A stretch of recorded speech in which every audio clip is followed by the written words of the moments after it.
All right, and we're live. I'm gonna give some time to get everyone in here, but how are you guys doing tonight?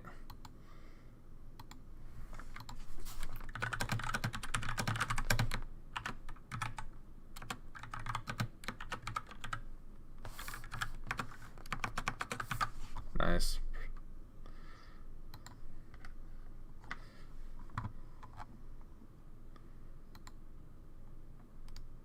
Good, good.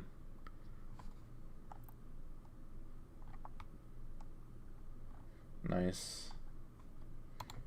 Yeah, nice. I'm pretty sure that no one heard that because I had my settings wrong and I had all the audio but myself muted. But if for people that were listening, Vassal's a long weekend. That's well deserved.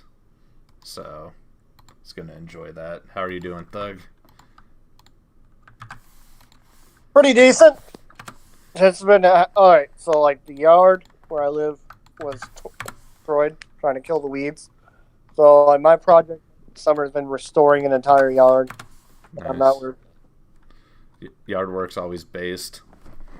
I just it's always good to have a beer right after.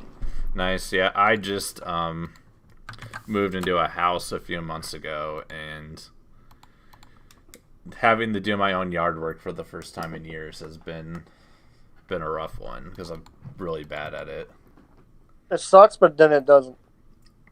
Like, I have not been doing the proper lawn mowing lines and everything like that. And also, we've had a drought, so my grass is dead and doesn't grow anyways. So, No. And I'm not going to sprinkle it this year because I am definitely just... Yeah, I'm definitely just waiting until next year to figure out how to do that stuff. Give me a winter to do research. But, yeah. You could get, well, like, what is your grass dying? Yeah, it's like, it gets, kind of looks like a bald person's head where, like, if they grow out their hair, where, it's like part of it looks healthy and fresh and the other just looks like dead and faded or patchy. So the best thing to do is just get some grass seed and straw and water it every day. You put the grass seed and the straw down on the parts where it's dead, it'll grow back within like 3 or 4 days. Yeah. Yeah, no. It'll go slow, but yeah. Yeah, no, my neighbor is like he's like one of those dudes that mowing the lawn is like his thing. So I'm going to like pick his mind for tips of what to do with my stuff. Because I also have a huge weed problem. So. Yeah, he'll say that to get the pre-made grass, it's not turtle.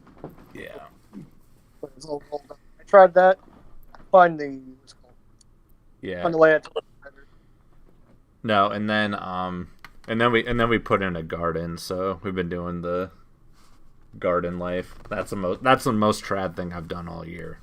See, now, thinking you have weeds is one thing when you are trying to manicure a lawn, but then when you get bees, you realize that a lot of weeds are eventually become wildflowers, and so your bees absolutely love them.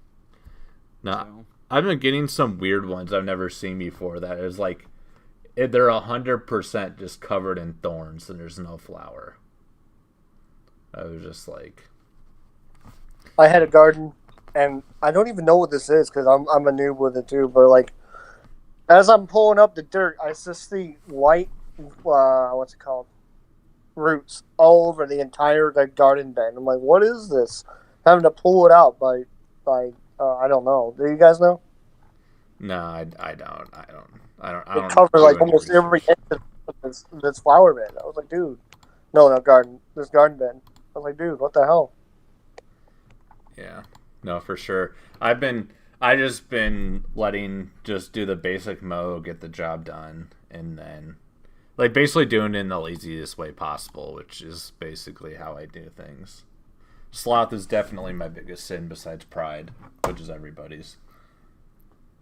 Yeah, that's true. I would say mine would most likely be greed, but that's... Mine's wrath. Wrath. Yeah, I could see Thug being wrath with... Yeah. Thug's it's not outward. A lot of it's inward. Yeah, dude. No, we don't say that. Did you say inward or n-word? No, inward, like. Jeez, Vassal. It's not that kind of stream. Thought we were. Hey, we're The all whole gamers guy. here. We're all gamers here. Actually, that's like my biggest problem when it comes to sloth. I don't even play video games anymore, though. I just play like racing sims now. I thought you were gonna say Right. racist Sims. No, jeez, I can't take you anywhere. I'm 2 for 2. 2 for 2. I'm gonna get Man. you banned off of YouTube because I'm gonna drop the gamer word. Yeah, no, like this is a Catholic stream. Mr. We Obama, might get just have to down. get to that part. I wanted to be nice, talk about our lives and all that, and then you're just like talking about gamer words and. I'm not gonna do that on your stream, man. I promise. Hold on, it's okay. Turbo. Because I haven't caught up with you yet. How has your training been? Training. Working out? Dude, once COVID started, I slipped really bad. I've gained more weight than I'd like to talk about, but I need to like just read. I need to get super autistic about the diet again, and then just force more. Like my wife and I have been doing a trainer, and that trainer set up some like workouts and stuff like that, and I've been doing those, and I've been good about that. But I just need to throw in some more cardio and some other stuff. Like I mapped out a circuit around our neighborhood where we don't go on any roads, so I'm not an annoying cyclist. And I set up like a 4-mile cycling circuit that I do like 2 to 3 laps of that, and it kicks my butt. And I just need to be more committed to that on my off days, and then eat better food. So, and then I think I'll be fine. Or you can keep eating bad food and just call yourself a powerlifter. Yeah, no, I don't. That's not the type of stuff I've been doing. I hear you. So, I just got a home gym. I'm about to buy a squat rack for it, and I just run out. I use it. I put it in the garage, and I use that. yeah, our new house has a workout room, and we have a treadmill in there. We got some other stuff. Like it's mostly free weights and stuff, though. Because with my shoulder, I can't OHP and stuff. So. Wait, you still have that? Yeah, no, it's like my shoulder's like deformed. Oh, I'm sorry to hear Basically. that. Like if you look at it, it's like I don't know. The trainer stuff that I have is setting up some stuff that maybe will help that. But yeah, my Pull? Can you do pull exercises? limited. Okay. I'm not supposed to do. I do more than I'm supposed to, just so I actually work out, and I'm not a B word. But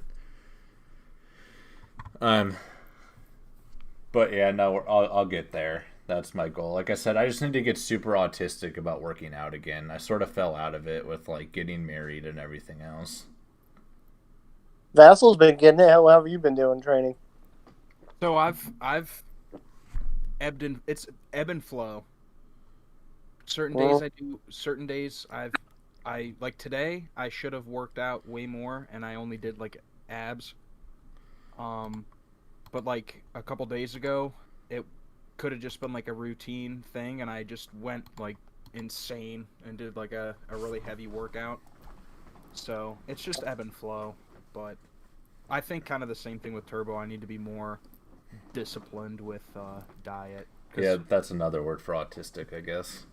Yeah, like with when I could be more disciplined, but like recently I've like cut down on a few things, and I've noticed a dramatic improvement. So it's like if I can just keep being regimented about that, then I know that the losses that I'm looking for and the gains that I'm looking for will be there. Yeah, exactly. I mean, plus you guys know already that that I'm supposed to be a dad in like 4 or 5 months, so I need to be impressive. I don't like that kind of talk. You are a dad. Yeah, it's supposed to be like an actual one that I can see.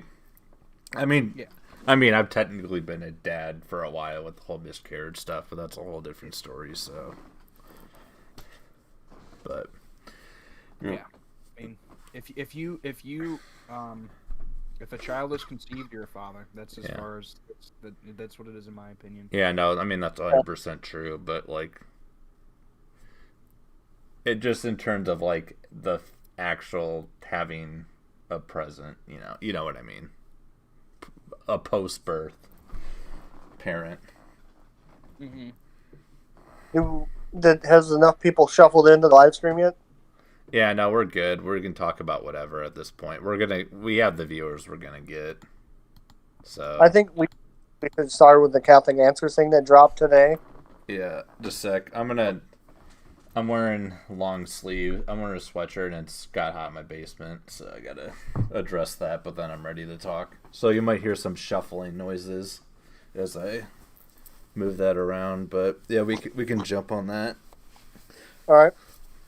Yeah, we got some super bass people in the chat, by the way. So if you're super bass and in the chat, make sure you say something. There in general. Yeah, so yeah, but I guess we can talk about Catholic stuff on the Catholic Stream Thug if you really want to. Yeah, that would be nice. Yeah. I just want to know, like, I want you to repeat, like, your take before we even started this. Oh yeah, so I mean, I assume most people that were on the timeline today already know about, like, people were jumping on Catholic Answers for answering a question about basically if Judas is in hell. And what they basically, to sum up what they said is that, yeah, Judas is probably in hell, but they didn't definitively say it, and a bunch of people got mad about it. Is there anything else I missed about that? I didn't even watch the video, to be honest. You didn't even watch. Jeez, I gotta do everything around here. Vassal, did you even watch the video? Yeah, I perused. Well, I kind of like skipped because like different parts when he started to talk about different things. I was like, all right, I know what he's saying. So then I would like skip ahead to his next thought. I mean, you got the gist of it though. So I mean, yeah, but yeah, basically what he said is what I summarized it, right? Yeah, he gives kind of like the. I mean, the important takeaway is what he said. Like, one of the things he said is completely true. Like, the Catholic Church doesn't have the way he put it was they don't have a reverse sainthood. Like, they don't have a way of, like, how a sainthood is, yeah, we know they're in heaven. The Catholic Church doesn't have a we know they're in hell, like, process. Right, exactly. Something like Satan and his angels. Well, and that's different. I mean, yeah, we're talking about human souls here, though. Yeah. So basically, his point is like, you know, there's no way that we can say definitively 100%, like, authoritatively, this person is in hell. Yeah, and exactly. And the thing about it is, yeah, it's 100%. Also, do I think Judas is in hell based on some of the private revelations that I read? Yes. Does the Council of Trent say a statement that pretty much says Judas is in hell, from what I understand? But basically, the Catholic answer was that we don't have a definitive, you know, whether it's public revelation or a dogma of the church or a reverse canonization process or anything like that says he definitely is. But also, based on everything we know, he probably is. And I don't know. I think some people just don't understand. Like, the Catholic answer, they're talking to normies, and they basically give, like, the exact by the book thing of, like, what the answer is. Like, and they don't always get it, like, oh yeah, the base opinion or whatever. But I mean, it makes things a lot less confusing. So if someone that's listening is going to talk to someone else about it, they're not saying something that then they would have to, like, explain and clarify and understand based on ex-private revelation. They're giving the by-the-book answer and not much more, which has a utility in itself, I think. Yeah, absolutely. And because, I mean, the worst thing you do is, like, confuse people that already don't know a ton already. Because, I mean, what type of people are going on Catholic Answers and listening? It's usually people like that. It's not the people on Twitter that have a PhD in theology at Twitter Online University. So, but I don't know. That's pretty much what I thought about it. But I mean, some things that, like, reasons that I think Judas is probably in hell is, one, Scripture basically makes the implication, if not the statement. And then 2, like, Council of Trent, stuff like that. And 3, I was reading a book by an exorcist, and he actually said that he has had to, and it's common experience among exorcists, that Judas actually has taken part in possessions and's had to been exorcised before. I think the one for me is I was reading a book about like with meditations in it. The one was like, yeah, think about how long Judas has been in hell, and it's only just started for him. Yeah, That was I was like, oh man, this yeah, is a set. yeah. I mean, 2,000 years is basically a raindrop in the ocean that is infinity. So Yeah. I don't know if that's what you meant by that, but Yeah, no, what I was saying, like a saint was saying, he's in hell, and his is just beginning. So if you go to hell, you're going forever. yeah, I know that's like I don't even want to think about that. I Sometimes we do, sometimes we should. Yeah, I mean, I definitely do.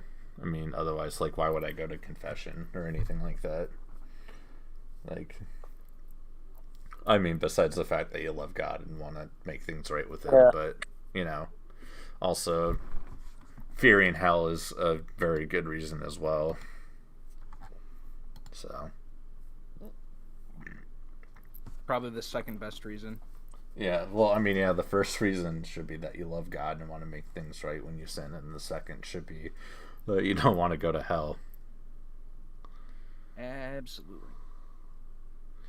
Yeah, and then I don't know. That's I mean, I don't got anything else to talk about that. Do you guys want to say anything else? Well, what's been going on over this past year? That I've been out of the loop, man. Dude, I don't know. There's been, I mean, from outside from like January 6th to Afghanistan. Where do you want to go with that? Or just like the whole Latin Mass thing too?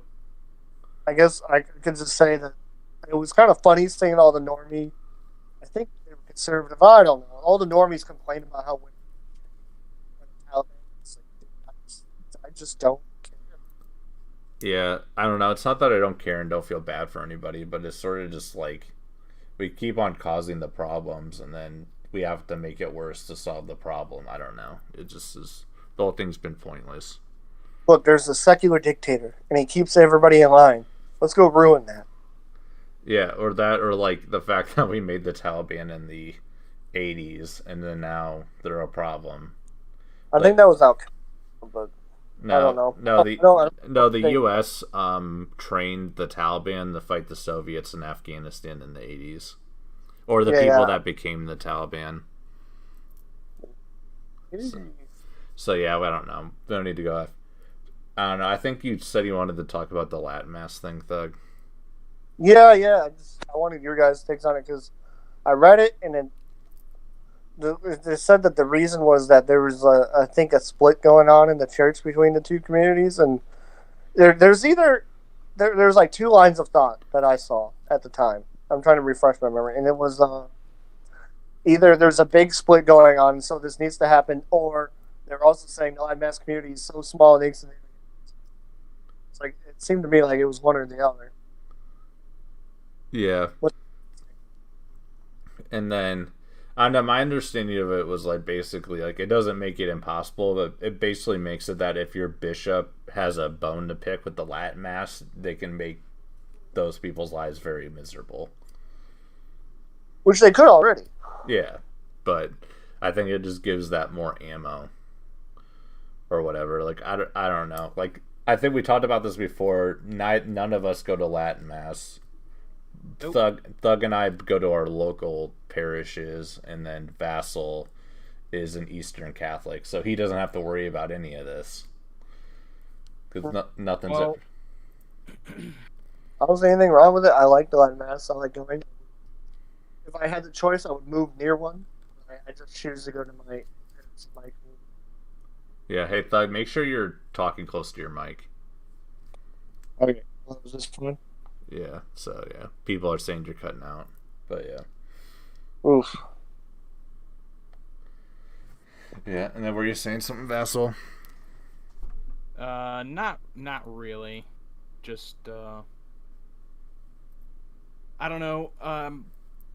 The church I would go to if I was in the Roman Rite, it's probably a quarter mile away from me or less.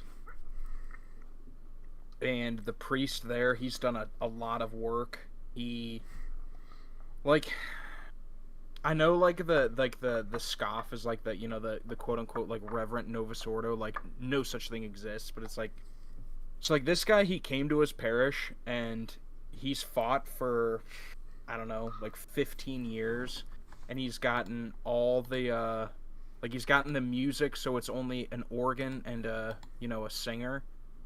He's gotten 2 Latin masses a month, and he does the confession prayers in Latin. He does like certain prayers of the mass in Latin. Like he added the St. Michael prayer at the end of mass. Like he's done a lot of work to clean up that parish, and like a lot of boomers and like touchy-feely like left Caths have left in like feigned outrage. And I don't know, I think a lot has to be said for like priests like that have like that heroic virtue to persevere.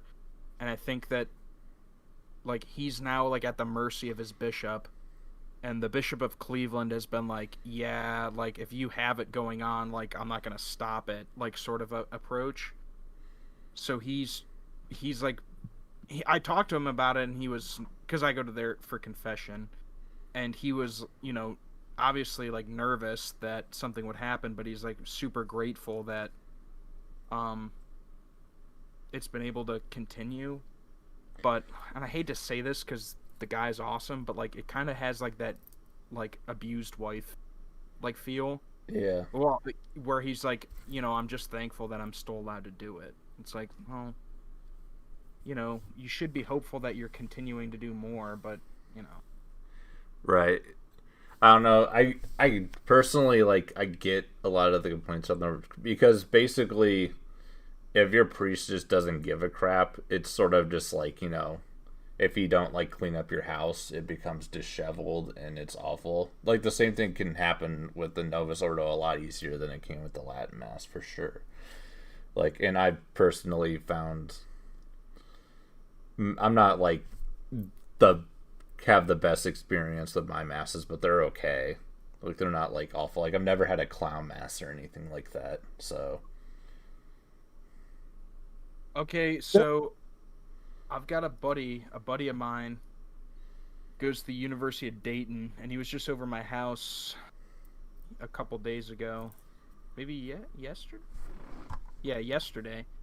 And he said at the University of Dayton, they were using neutral gendered language for God.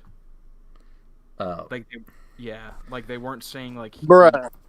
Yeah, exactly. So like he wrote a letter to like the dean of the school, and his roommates like co-signed it, and the person the dean of the school or president of the school responded back and said like, oh, the church needs to update with the times, and so that's why we're doing it, or something like that.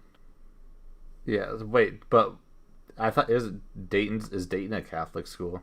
Dayton is it's a what is it, a Maronist school or whatever? Oh, I had no idea. Honestly, Yeah. like they're known for basketball. I just assumed they were like a public school. No, UD is a Catholic school.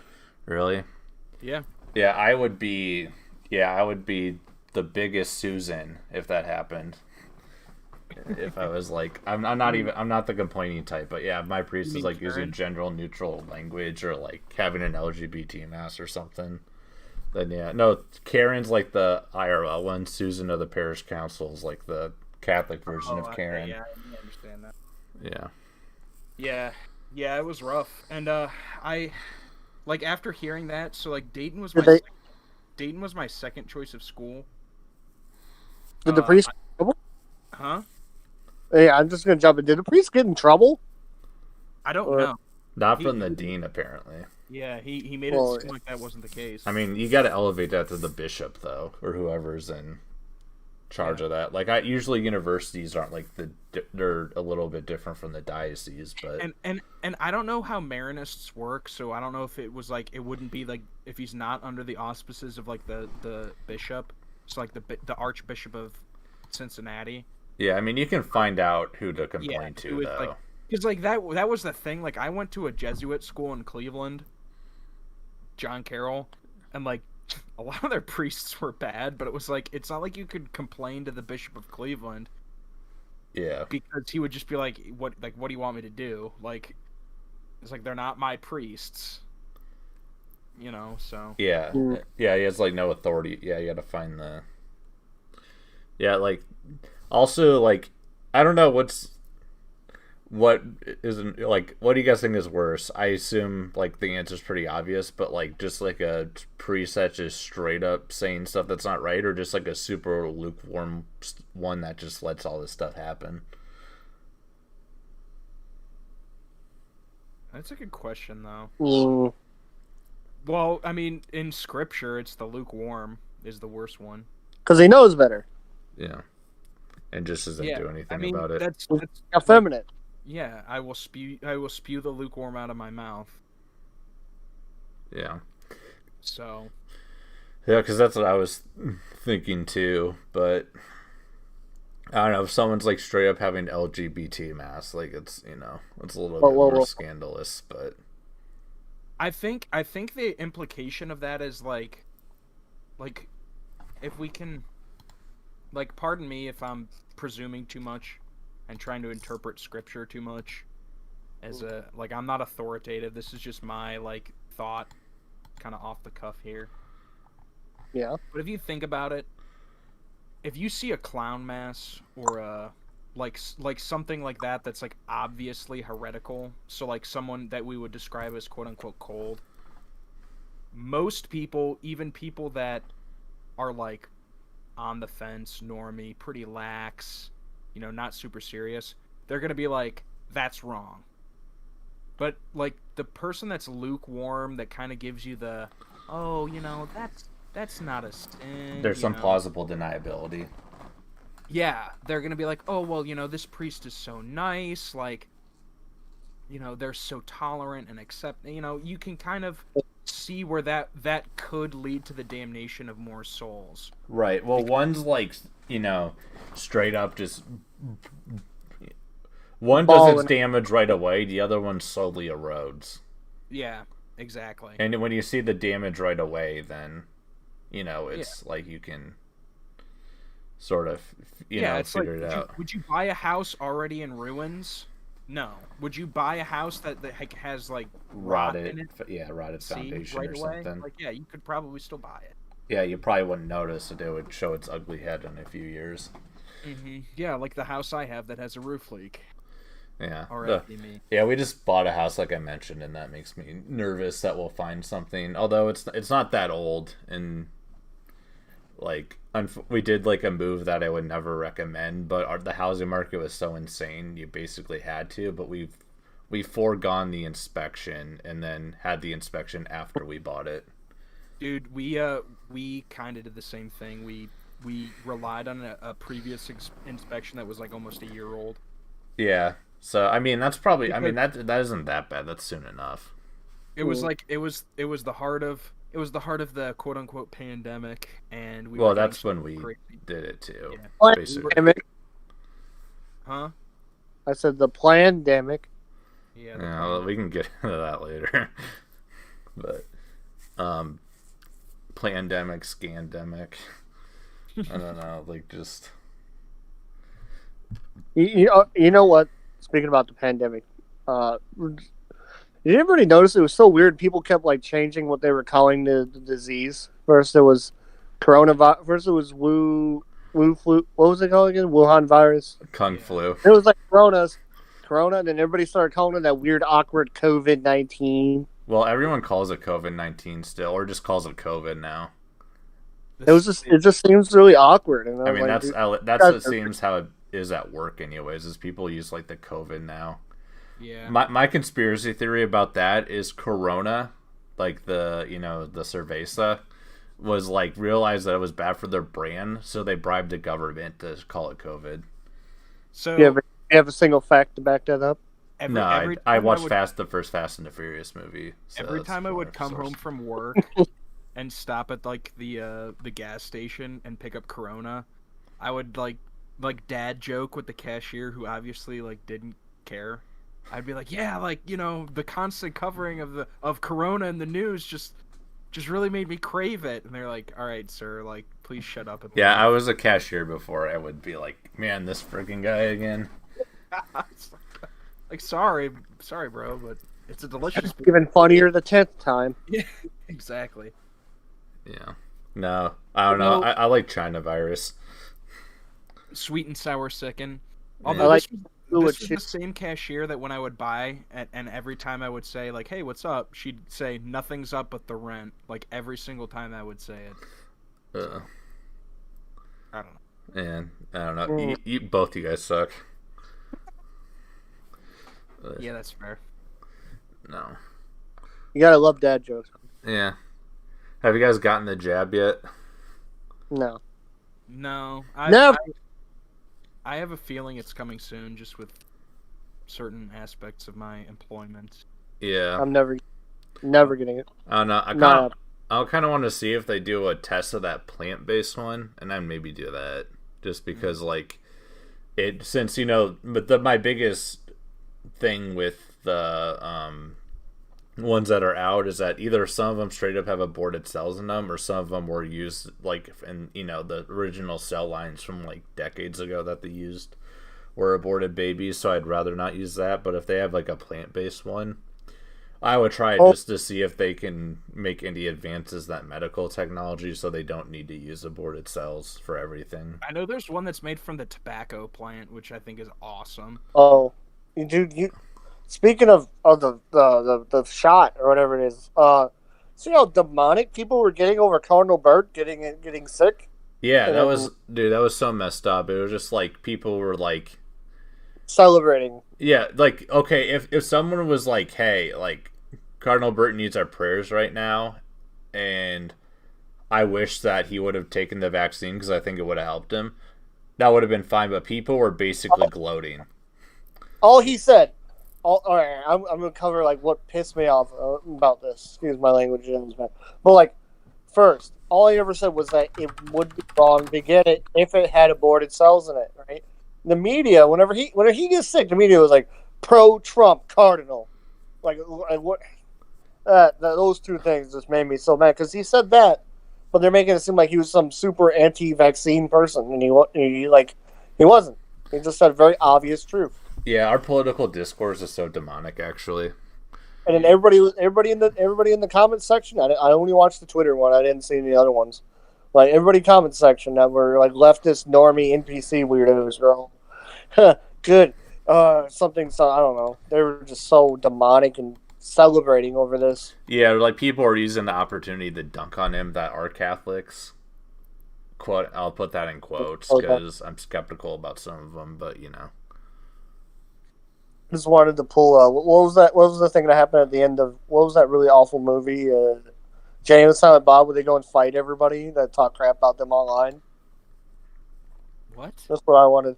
You haven't seen that movie? No, Jay and Silent Bob Strike Back, the old one. No, I'm not familiar. Okay, at the very end of the movie, they get really rich, and so they go find everybody who ever said anything mean about them online and fight them. I would. That's not what I'd be doing if I was rich, but I respect it. Like, I don't endorse, but I understand. Yeah, exactly. No, but yeah, no, I saw that, and it was just like the whole thing about like the vaccine thing is like so ridiculous. Like I have like I'll call them my IRL friends. Like I'm in like a Snapchat group, and like the things they say about people they disagree with or like don't like vax is just like they'll like admonish someone that they think is like racist, sexist, homophobic, or whatever. But like these people are like way more hateful than like the average person that fits that mold that I've met. Like it's just like they just hate quote unquote acceptable people, and they're very like vicious about it. It's disgusting, actually. I think it's because they're afraid of losing like social status, and people who are already who fit that mold, as you say, aren't exactly like afraid of losing. They're just afraid of losing their employment status rather than social. No, like I think what it is that like people like the fact that you can't make anything like a controversial joke, or like people that like normally got like quote unquote made fun of, or like people that like did things that were like admonished, some right, some wrong in the past. Like people are just throwing that, like, for lack of a better word, energy at acceptable targets. Like people want to hate something, and like these are the acceptable people to hate. That's what my thought is about it. I got you. I don't know.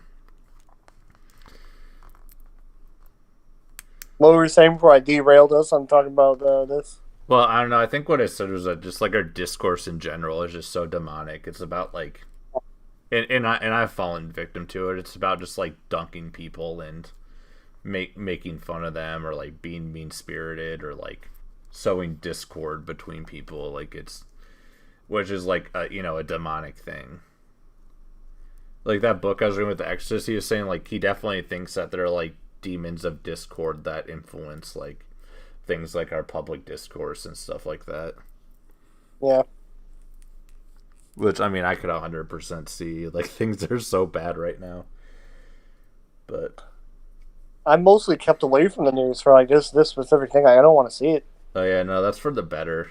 Like, my wife watches the news every day, which I think is a bad idea, but she does it. Yeah. So.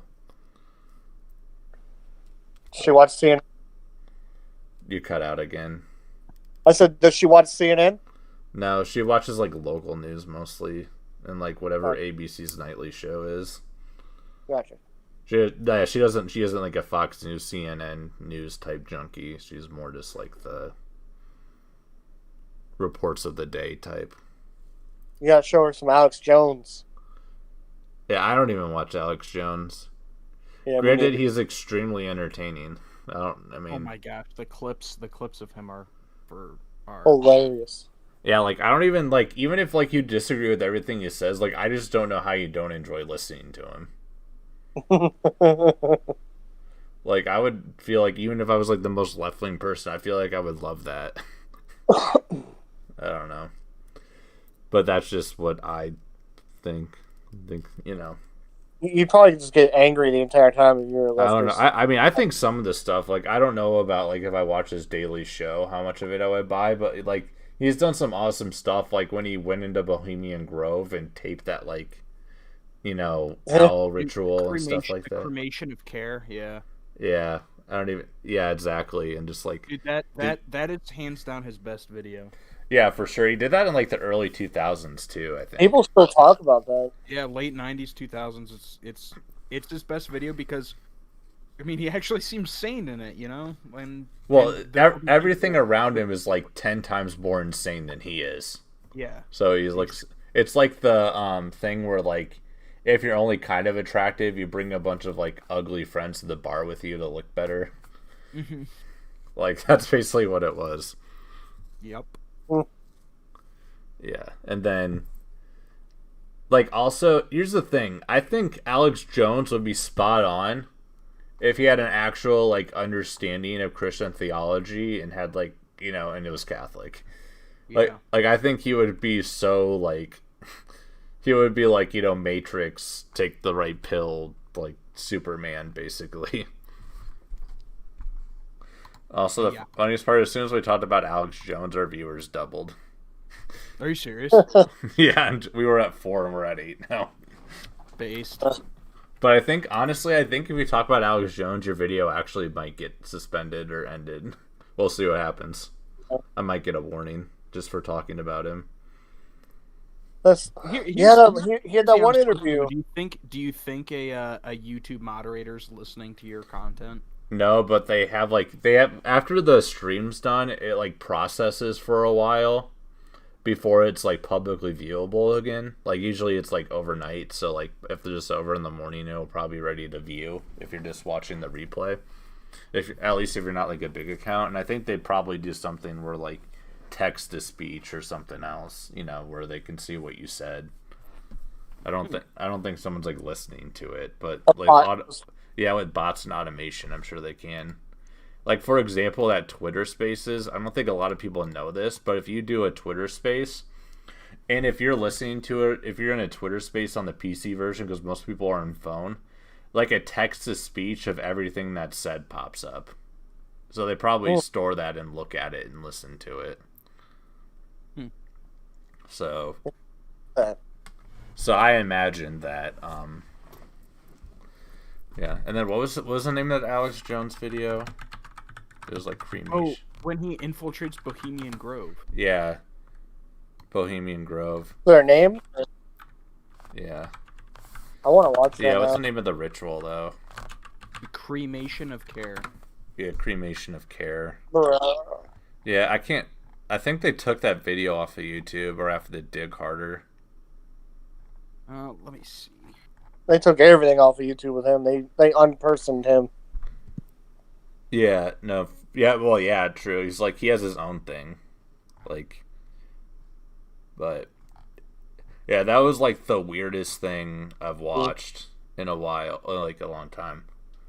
I also know that, like, I watched that at work. Nope, like, I found the full 2-hour video. Dude, post it in Discord. Bohemian Grove. It's on. Yo, send that to me. Yeah, I might need to watch that again. We'll watch it. Let me mute myself so I can watch and make sure that it's actually the right. Yeah, that's fine. Yeah, I need to I think I need to start showing my wife schizo videos of things like that. I need to keep red pilling my wife, bro. Yeah, to get her to understand where I'm coming from. That or you don't want to do it too much because you might give them more than they can handle if they're, a normie. Well, I remember hearing somebody talk about it on Twitter, I believe, where it's like, even if you're right, and you tell them all this stuff, they'll be like, why do you know that? That's weird. And then they just dismiss it. Yeah. It's like, what? I'm showing you all these facts and all this truth or whatever. And they're like, that's weird that you know this. And then they just dismiss and ignore what you're saying. Yeah. I had that happen when talking to people from other faiths. I mean, I had to show them. I had to look into stuff and check it out a few times before I started buying into some, or just actually looking at some of the stuff. Like, I don't know. Some people will never, but some people will, sort of either right away. Because the problem is you can't just jump in and believe everything right away. That's how you become some QAnon schizo type. Yeah. Well, no. I've had this one talking about the faith to people, where it's like, hey, here's all the evidence for this theological position that proves Catholicism is right, or whatever, and they'll be like, "Wow, you're really knowledgeable. I'm right, but I can't handle this discussion," and they leave. Yeah. Yeah. No, you're not. Just proved you're wrong. 30 ways. This Alex Jones video was a big impetus in getting me more interested in this stuff and going down the rabbit hole. And I know he has I sent you the 2-hour one. I think he has a follow-up one that's 40 minutes or something. I don't know if that one's on YouTube, but I think that one might be on YouTube. I'm sure if I ask about it on the timeline, someone will have it. So I don't know. I should ask that Alex Jones' right account. He probably has it. Yeah, just be like, hey, you got the Bohemian Grove stuff. Yeah. It's pretty messed up because he gets all into the Babylonian even the Babylonian shoot, what's the phrase? I don't know, death cults basically. That's basically what's going on here. Yeah, basically, it just most people are pagans but don't know it. Yeah. They worship some thought to be extinct. Yeah. Canaanite or Babylonian god, and they don't know it. Oh, mystery religion, that's what it is. Yeah, a Canaanite or Babylonian mystery religion. Yeah.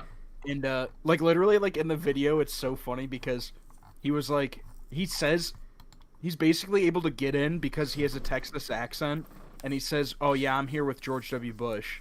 Yeah. And the guards are like, "Oh, okay." Yeah, well, they tighten that up, but it's just this conversation reminded me of what I consider an iconic tweet. I don't know, it's that Aaron McIntyre guy or whatever, and the tweet just it's not rocket science, guys. They're just evil and want to diddle kids.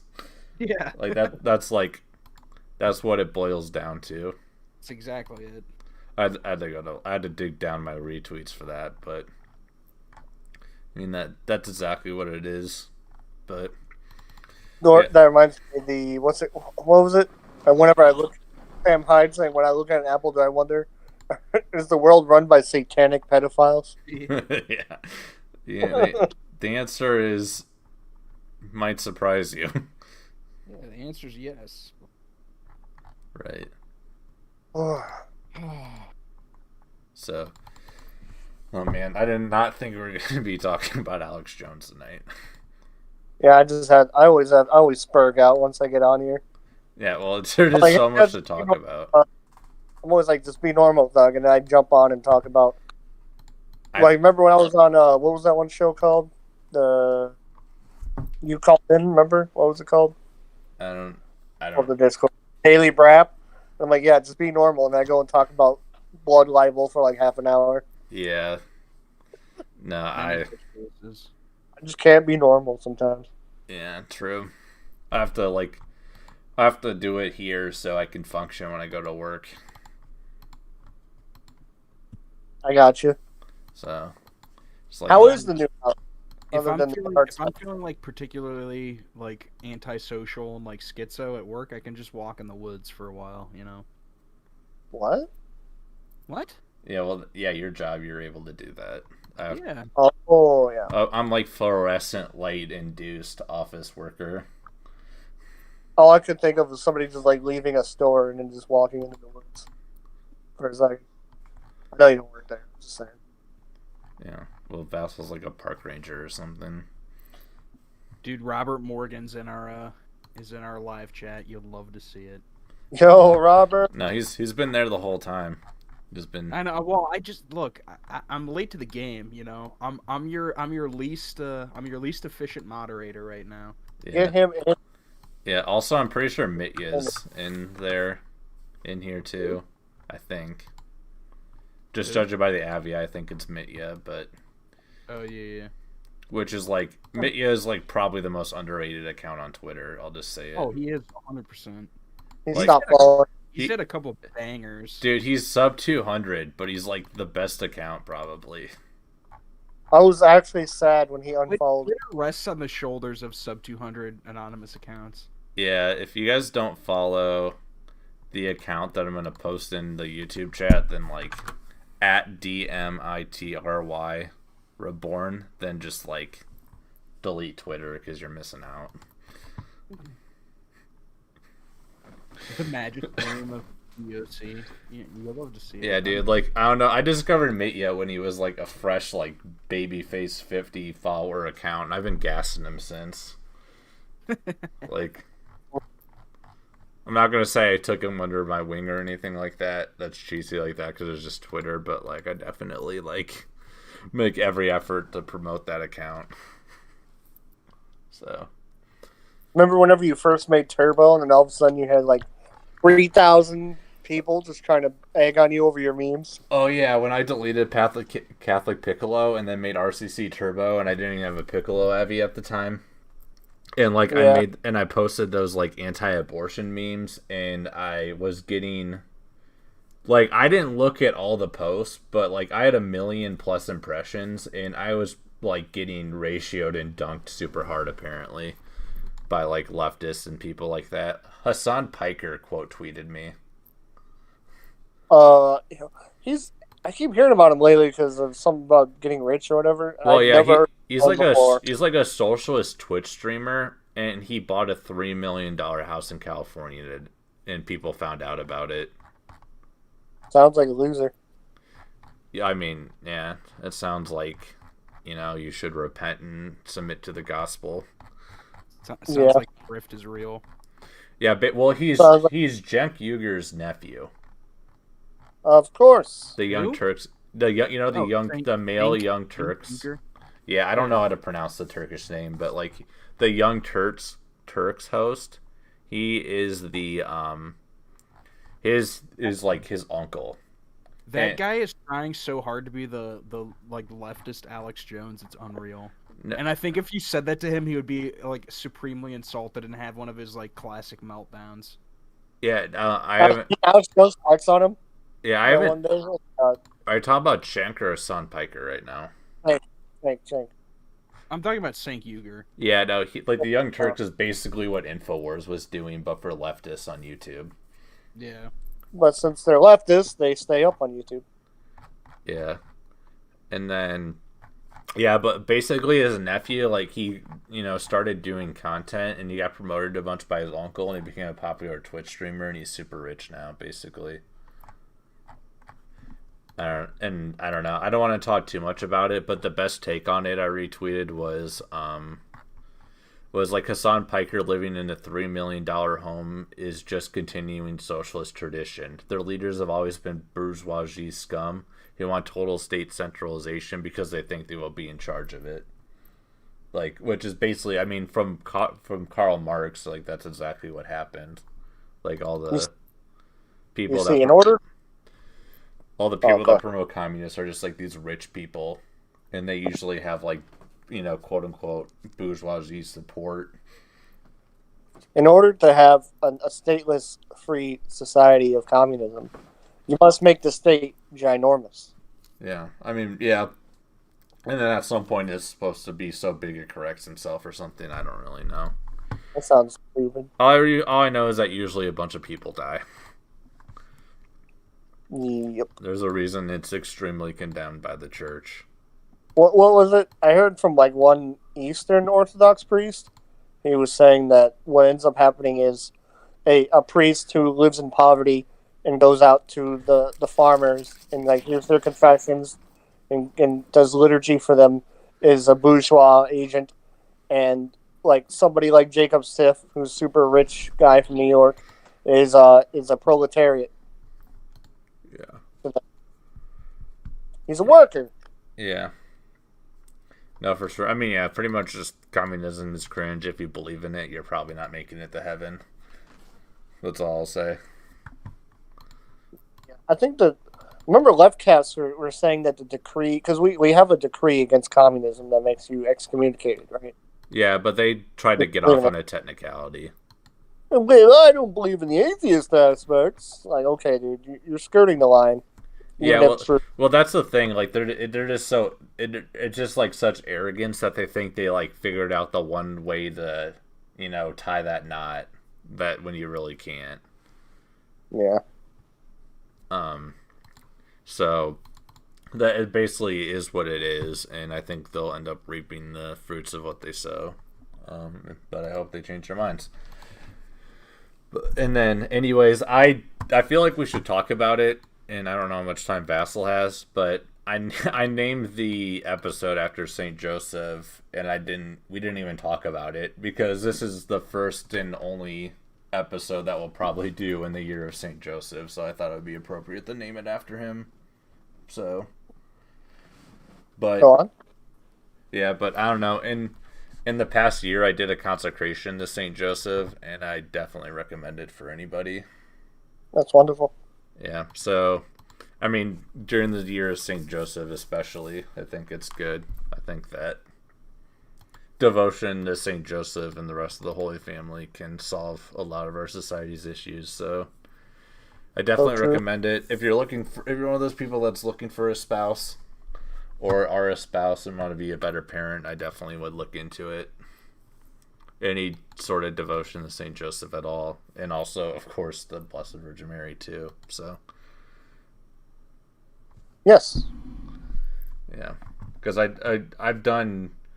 2 years ago, I did a Marian consecration. And then I did the St. Joseph one this year. I don't know if there's a formal one, but I want to do like a entire Holy Family consecration, if that's a thing. I'd like consecrate my entire family to it. Well, whenever you consecrated yourself to Mary, to Jesus through Mary, right? And then now Saint Joseph, probably the same thing. So that would include all three, wouldn't it? Yeah, it would, but I'm saying like a specific one. Like for example, like the one that I did was like a sort of like it was like a book I went through that had a bunch of reflections, and you learned a lot about And I want, just like would be want to look into one that's dedicated to the entire Holy Family instead of just like each person specifically having different consecrations. I got you. So, and then Vassal, What? I just wanted Vassal to talk. Yeah, we were just asked if you had any thoughts on what we were talking about. My thought is that I'm not as devoted to Saint Joseph as I should be. Yeah. There's a liturgy. No, liturgy. I know. I am because I know. I am. Saint Joseph. Yeah, go ahead. Sorry. No, I said there's a litany to Saint Joseph I could send you, or you could Google up.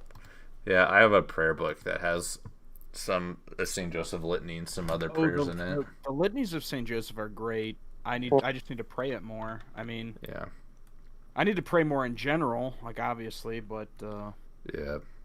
But yeah. I've been on one of those states where like I've been doing what I define as like in terms of my routine, the more minimal side of it. But I sort of need to push that extra, and I've been trying to do that since like recently. My parish had like an exposition of like probably like at least a couple hundred relics there, and it had like a piece of the cross of Jesus, it had a piece of Mary's veil, and like pictures you sent us were awesome. Those yeah, were sweet. There was like a Saint Michael relic. I was just like, I have like. From like I have like there was like every apostle, just a bunch of random saints. It was super cool. But ever since that, I've been trying to like be more dedicated. And also, there's like a bunch of things I had to do to get an indulgence, so I've been trying to work on that too because of that. Yeah, indulgences are great. Big fan.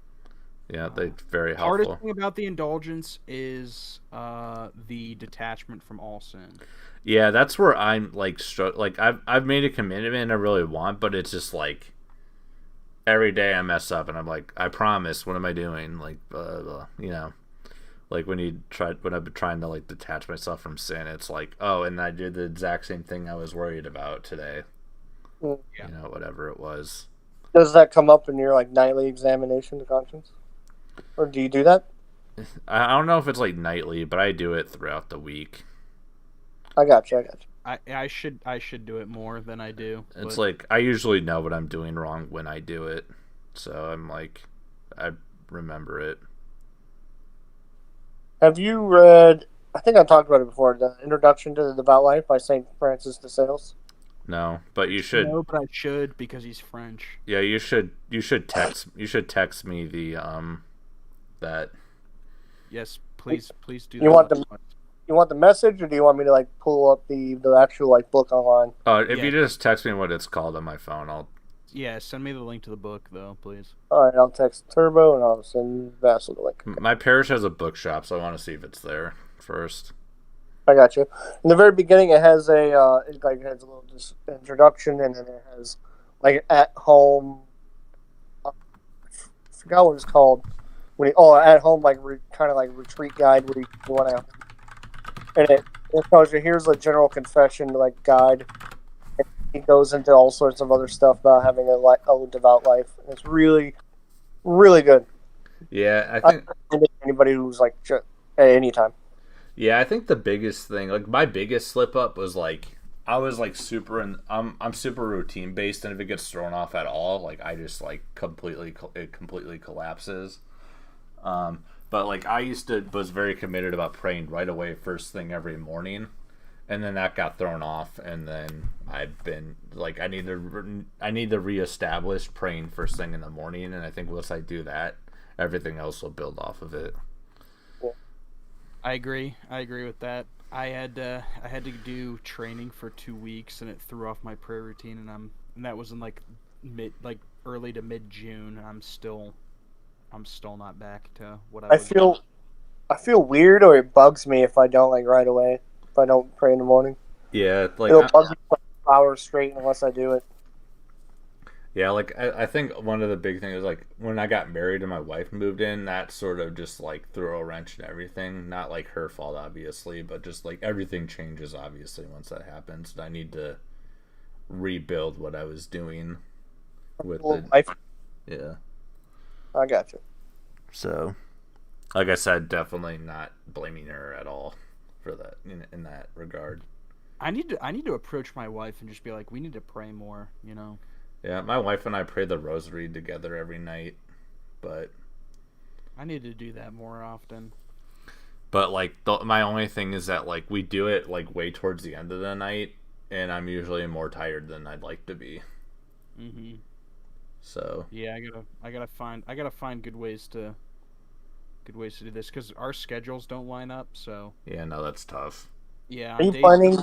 on days that we have off together, I really need to be more disciplined about it. But days that we don't have off together, I'm really not sure what to do. Yeah, and then we also usually go to adoration together Friday after work. That's awesome. Because we signed up it's not 24 hours, but 12 hours a day. Our parish has adoration every day, and we signed up for that time. Like, yeah, also Eucharistic adoration is something everybody should be doing too. Love to see it. Yeah, if you can find a church that has the option of it, like basically 24 hours, that I'd recommend. You can find them. They're Yeah, I don't know. I mean, I just know in my area I know of like 3 or 4, like within probably 30 miles of me that have Eucharistic adoration pretty much perpetually. Like not like a literal perpetual, but like if you go there, you can expose the sacrament. Yeah, like ours is from like 9 a.m. to 9 p.m. and anyone can come at ours. But yeah, if you there's got to be a church in driving range for the vast majority of people that have a perpetual or at least a sessioned or day. You know, there's some that do adoration. it daily for an hour. Like I know there's a college down in the city I grew up in that has their daily mass at noon, and from 11 to noon prior to mass they have an hour of confession and adoration every day. Yeah, no, for sure. And honestly, there even like some of the more like lax parishes about it usually will have like a day of the week where they have like a 3-hour adoration session. Yeah, thinking about that, yeah, there's one on every Wednesday. I think they do adoration, and they do confession during it too. Yeah, it's like public. So like for example, like my priest was like the priest before he got transferred this year at my parish like was very like huge on Eucharistic adoration. And he said that basically like he didn't just go to the parish and make a 12-hour adoration schedule. He started slow and like it was maybe an hour or like one day a week or whatever, and then he slowly built it up to it's every day for 12 hours a day. I will say too, like in addition to Eucharistic adoration, which is something that you'll like if you really dig into certain parishes, you'll find their adoration times, and it'll be more common than you think. Another thing that I didn't realize, and I think the parishes that do it need to do a better job of explaining why. But like when I was growing up in my area, there was a church that had confession and mass on Friday mornings, and then there was another church that had confession and mass on Saturday mornings. And it was for the Sacred Heart and the Immaculate Heart devotions. But they really need to do a better job of advertising it, in my opinion. And you can probably sniff that out too if you do a little digging. Yeah, I did the first Friday devotion, and like I got done with it just before the campaign. Not the campaign. Geez, what am I saying? The pandemic hit, and all the public weekday masses weren't happening for a while. I got done just in time because you're talking about going on the first Friday of each month, right? That's a devotion that once I'm done with like work obligations that keep me from being able to do it like guaranteed, like once I'm done with that, I really want to get into it because they're good devotions. Hey guys, I'm starting to pass. I'm gonna go. Yeah, no, you have a good one. We probably won't be on a ton longer, so yeah, I was gonna say I gotta be off by midnight my time, so 11 your time. So all right, I'll guys later. Good night. Bless you and everybody else. See ya. Yeah, you have a good one, Thug. No, we can see if we can hit 1 hour and 15 minutes, but if we don't quite get there, we can be cool with that. That's about 10 minutes from now. Where are we at right now? 50 minutes? 105. 105. Okay, yeah, we can see if we got 10 minutes of content. Yeah, we can get another 10. Yeah. Anything you wanted to talk about? I don't know. I mean, we hit a lot of this stuff. Yeah. I don't know. If you're not enrolled in the Brown Scapular or Rosary Confraternity, then you're not doing it right. Yeah, I actually am not. I don't honestly. That's not one that I completely understand. But Which one, the Confraternity or the Brown Scapular? both. I know the brown scapular is popular, but Okay. Let me explain it to you. If you say the Rosary every day, there's literally no reason that you shouldn't be involved in a Rosary Confraternity, because you will have to change nothing. The only prayers you have to do is is add the intentions of the Pope to your Rosary, oh, and okay. and the confraternity asks that you say the complete Rosary, all 15 mysteries, once a week. So if you say it every day, you're already doing that twice. So there's no Okay. reason not to. Oh, I thought you meant there was like a day where you have to do all 15. No, it's literally once a week. You have to recite a rosary over the course of a week. That's it. Oh, okay. They just don't care about the luminous mysteries then. Uh, No, I'm just playing. I He don't said, remember. well, I I don't mean, I'm remember. sure there's different confraternities. I was just pulling your leg. So what I do on Mondays, I pray the St. Michael Chaplet, because Mondays are traditionally devoted to the angels. Yeah. So I do the St. Michael's Chaplet. On Tuesdays, I usually do either the Marian Crown, like the Franciscan like rosary, or I do the Joyful Mysteries. On Wednesdays, I usually do the um, Seven Sorrows. Yeah. And then on Thursdays, I usually do the Joyful and the Luminous. And then on Fridays, I do the Sorrowful. And then Saturday and Sunday, I do the Glorious. Yeah, so what I do is I do like, and this is when I said like, oh, I've been only doing the bare minimum. This is like what my bare minimum is I do the Divine Mercy Chaplet every day and I do the Rosary every day. Yeah. And that's like Yeah, my so bare like, minimum. yeah, so what I just told you, that's my bare minimum. On top of that, what I try to do is I try and do as much of the prayers of the hours as I can. So, um, like there's the Little Office of the Virgin Mary. Yeah, I used to do that. That's That's and that's not, that's not the Roman tradition. Then there's the Herolgion, which is the Eastern tradition, and I have a pretty good prayer book for that, and I try and do that. I On days when I'm disciplined about it, I get like maybe 3 out of like the 8 different like prayer times there are, and like today I didn't get any of them just yeah. because I, I I, de- suck. I definitely think it's good, and this isn't the bad mouth it, but like after doing the Little Office for almost a year, it just wore me off. It just wore me out how Mhm. much it was, and like Yeah, it's I had a hard time doing it timing wise with like it's my schedule. yeah. Like I set the alarms on my phone, and it's literally every 3 hours, and then it's like at least a 15-minute prayer. Yeah, And like some of them, like if you're doing everything that like you can't, like, quote unquote, can do with the prayer, like you can go it can get up to like 30 minutes worth of prayer, which is like yeah. Like for example, I I never. it's what I should be doing, but like it's sometimes I'm like it's very tiring, especially working evenings, like evening shifts, and like getting up to do like morning prayers, which are the longest prayers in the Eastern office of the hours, like the prayers that are said at dawn. Like it takes like 30 minutes to an hour to do all of them, and I'm just too exhausted to do them.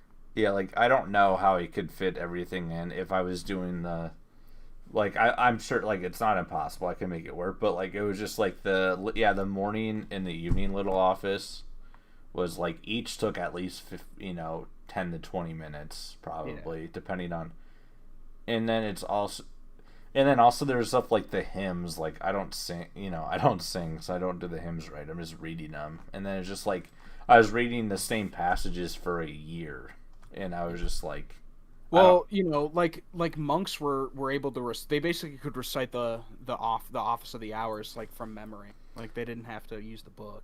because they would often. And like the thing that I like that's encouraging about the book that I have, it literally says like, yeah, adjust this for your schedule. Like, don't feel guilty if you can't do every single one every single day. Yeah, well, what I did was like for the office, it was like for the little office, it was basically morning and evening. So it was like I could do it when I got up, and I could do it when I get home from work or before I go to bed. So that's That I did. It was the little office. It wasn't the regular liturgy of the hours. so no idea how so in the live chat, I have no idea how the little office got popular with how long it takes. So it was basically what monastics would do. They would It was a way to pray the Psalms, and also like as Saint Paul suggests, like praying like multiple, like I think it was 7 times a day or 7 or 8 times a day, because there's dawn, so it's like 3 a.m. or dawn, 6 a.m., 9 a.m., 12 noon, 3 p.m., 6 p.m., 9 p.m. and then midnight. So yeah, 8 times. Yeah, it's basically every 3 hours. Yeah, every 3 hours. So that, and then conversely, that's where the rosary got popular, because if you were illiterate and or didn't have enough time to do all the offices, the rosary, like if you count up all the Hail Marys, it's 150, which is the amount of psalms. So the rosary was called the Marian Psalter. So it was basically a way of like spiritually doing the prayers of the hours, like the divine office, as a lay person. Yeah, I've heard that before.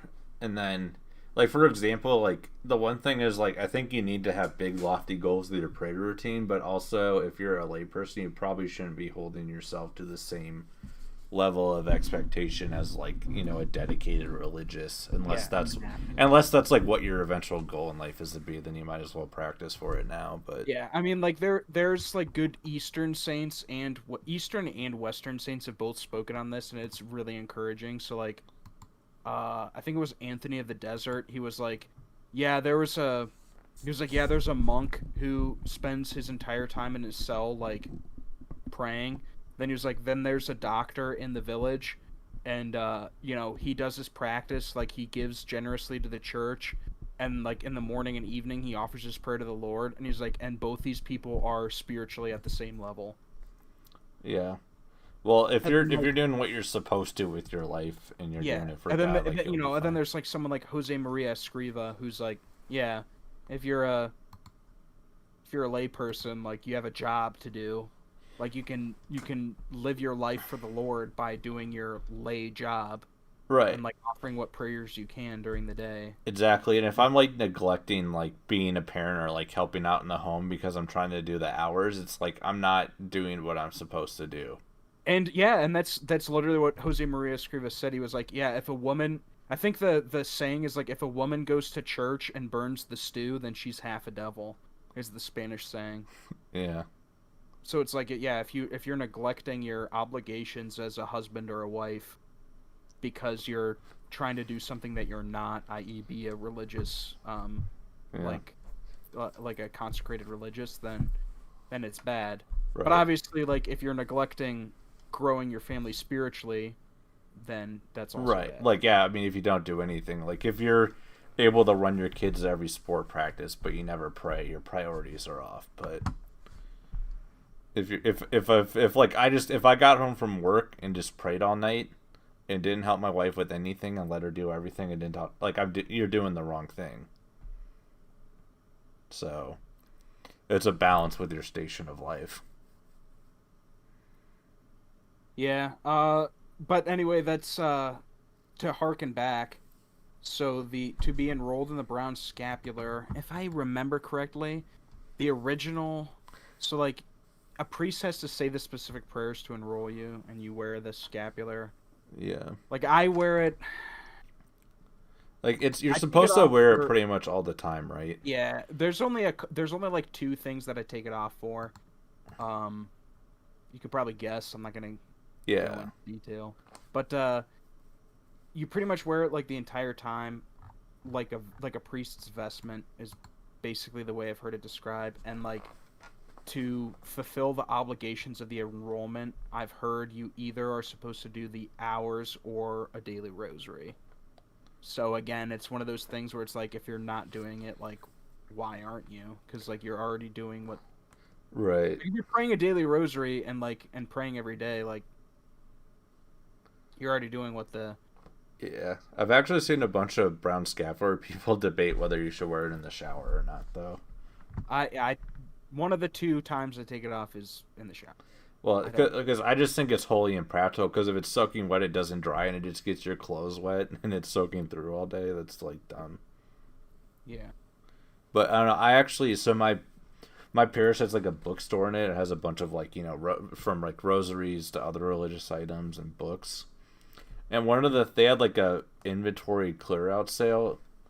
And one thing I bought was, like, something called the blue scapular. But I have done no research in it, but it was like 25 cents, so I bought it. There's blue, red, green, white, and black, I think are some of the other ones. And, like, they have different... So, the brown scapular is, like, Our Lady of Mount Carmel and St. Simon's Stock. I think the green scapular is St. Michael. Don't quote me on that, but like, yeah, there's different devotions to each one and different promises. Yeah, the blue scapulars to the Immaculate Conception, which sounds pretty based. Yeah, definitely. So. And then the green is I think that's the one I think is St. Michael, but I could be wrong. Yeah, I don't know. I'm trying to. It started in the 1820s, and it has to do with the Daughters of Charity. Okay. And I don't know. I don't think it's St. Michael, because I don't see anything on the page. The green. Are you looking at the green scapular? Yeah. Okay. No, maybe I'm wrong. And then maybe the red one? Okay, so the right... Okay, here we go. 18 small scapulars approved by the Roman Catholic Church. The white scapular of the Blessed Trinity. The white scapular of Our Lady of Ransom. The brown scapular of Our Lady of Mount Carmel. Which, the white scapular... Both of which are actually older than the... This is in chronological order, it seems. So the 2 white scapulars, the Trinity, Our Lady of Ransom. The brown scapular, Our Lady of Mount Carmel. Black scapular, Our Lady of Seven Sorrows. That might be one I should pick up, actually. I do love the Seven Sorrows. It's a good devotion. Yeah, I actually, like, during that same sale, I bought a Seven Sorrows chaplet. Mm-hmm. And I've only used it once, but it was good. Yeah. The blue scapular of the Immaculate Conception. The black scapular of the Passion. The red scapular of the Passion. The black scapular of Help of the Sick. Yeah, this says St. Michael's blue and black. Yeah, blue and black together is the scapular of St. Michael. The arch confraternity of the scapular of St. Michael. Yeah, there's the scapular of St. Benedict, the scapular of the Holy Face, the scapular of Our Lady of Good Counsel, scapular of St. Joseph, scapular of the Sacred Heart, scapular of the Sacred Hearts of Jesus and Mary, the white scapular of St. Dominique. I don't know. The blue one sounds pretty cool. I'll have to look into I did not know there were 18. I thought there were only like 4. Yeah, I've heard of a couple. That's okay, and I'm just gonna say it. Like, I know for a fact I've said this before on yeah, imagine wearing all of them, absolutely. Like, the one thing I've said before on these streams, and I'll say it again, the fact that there are 18 scapulars, like, if you can't find a good prayer devotion, like, as a Catholic, I just don't know what to tell you. You're not trying, is what I'll tell you. Exactly. Like, there are so many saints, there are so many traditions, there are so many, like, religious articles. Like, come on, like... Yeah, no, for sure. We're sort of at our time. But the one thing I did want to talk about is that this came up a couple months ago, and a lot of trads were saying a lot about the Divine Mercy. The Divine Mercy is not demonic, and anyone telling you that is not on the right side of things. Like, so,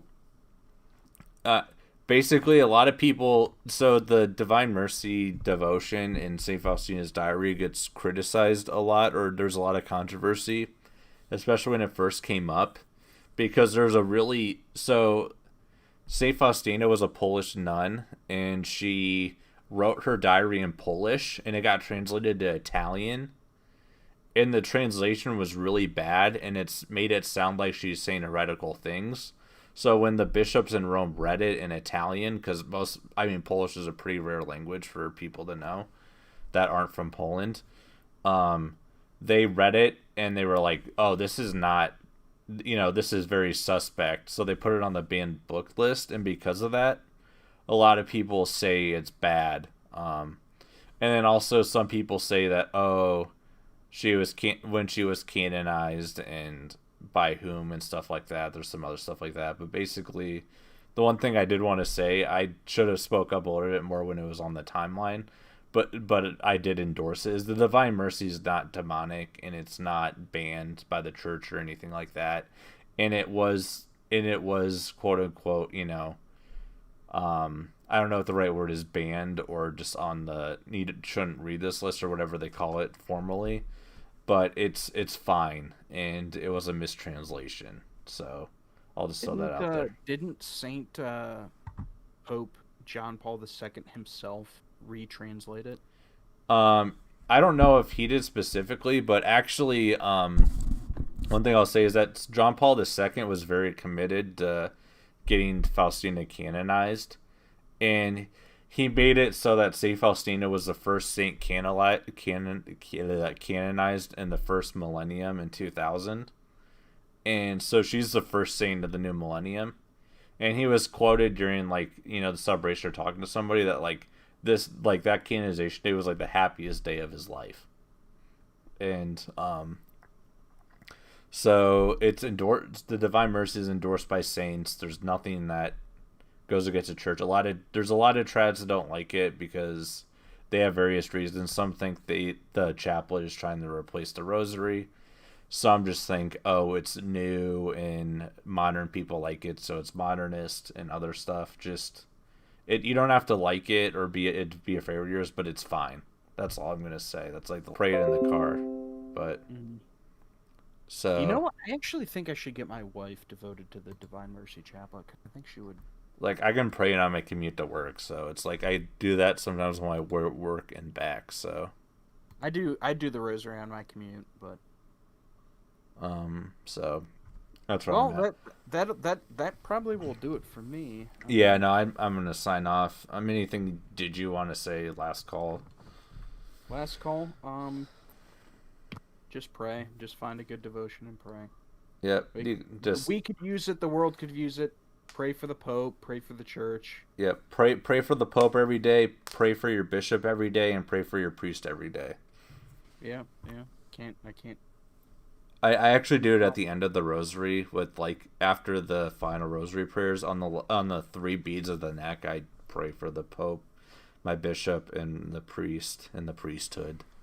That's what I do it. But yeah, just find the time to pray for because you can't expect, your priest or bishop or pope to be good if you don't pray for them because they need it. Yeah, absolutely. Don't underestimate the power of prayer. Don't underestimate the power of sacramentals.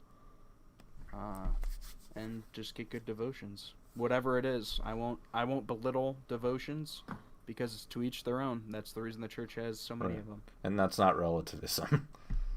No, it's not. The church endorses many devotions for that reason. Yep. All right. Well, have a good one, Vassal. Thanks for this, impromptu stream. I'm glad you did it, man. Yeah. Thank you. All right. See ya. Bye.